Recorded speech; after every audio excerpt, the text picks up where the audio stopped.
Hi there, Phil the Practical Gardener again. This particular tip is about encouraging insects in your garden. On a recent trip to Europe, I noticed that bird numbers seem to have declined significantly since my previous visits. I discussed this with a naturalist when I returned to my hometown, and he said there has been indeed a decline in bird numbers, around about I think 40%, but also this is reflected by a decrease in numbers of insects, and that is particularly worrying as insects have got the ability to breed very quickly and also evolve, and if they're actually declining, it is an indication of a significant degradation in our environment in different ways. Now we can actually do a lot to encourage insects in our gardens, and they do have a very significant role in the health of the earth. For example, pollinating cropping plants and controlling pests, and also adding to the vibrancy and colour in our local environment.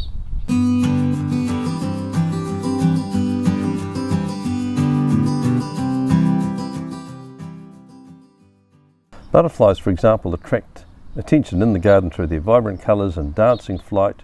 Smaller flying insects create buzz and movement, adding interest to the garden. The vast majority of insects are benign or beneficial. Only about 1% are actually harmful to our garden.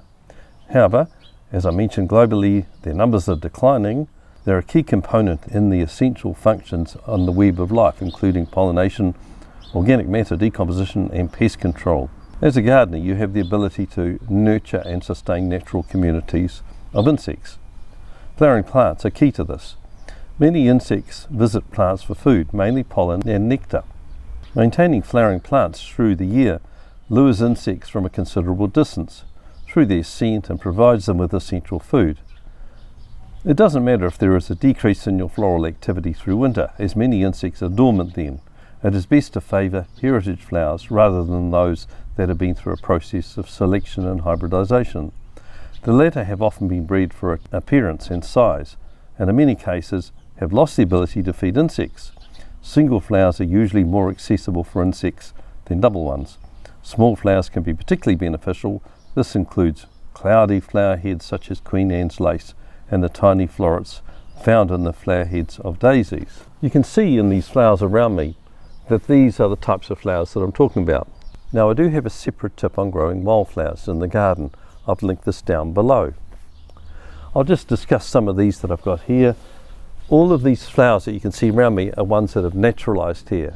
I have this attractive daisy that just comes up and flowers every year, spur valerian, which attracts a range of small insects, the euphorbia, and also I've got a range of plants, especially borage, cineraria and purple linearia. All I do is I remove weeds, I let those plants self-seed every year, and then I have a self-sustaining environment. Water is another issue. Insects rely on water just as other animals do. Your water feature can serve a useful purpose in providing this service. Water lilies and other aquatic plants provide a perfect landing pad for insects. Natural environments. There is often food for insects in less obvious parts of your property. If you allow your lawn to grow naturally without herbicides, creeping plants such as clovers and buttercups provide flowers for insects. This will be enhanced if you set your mower to cut at a high level and also allow more time between mowing. These practices will allow plants to flower. In garden beds, short-lived annual weeds such as speedwell are also a source of nectar and pollen. Shelter. Flying and navigating in a windy environment uses insect energy and can be damaging to them. A well-sheltered garden provides comfort for flying insects just as it does for us. Shorter plants are also a useful place for insects to find refuge and a place for reproduction. Spray free. Many pesticides are damaging to insects, particularly insecticides. Even some organic materials have a broad spectrum action that affects a wide range of organisms. The best approach is to keep any spraying to a minimum and to only spot spray individual plants if some spraying is needed. Organic matter. Some of the decomposition of plant material in the ground is done by insects.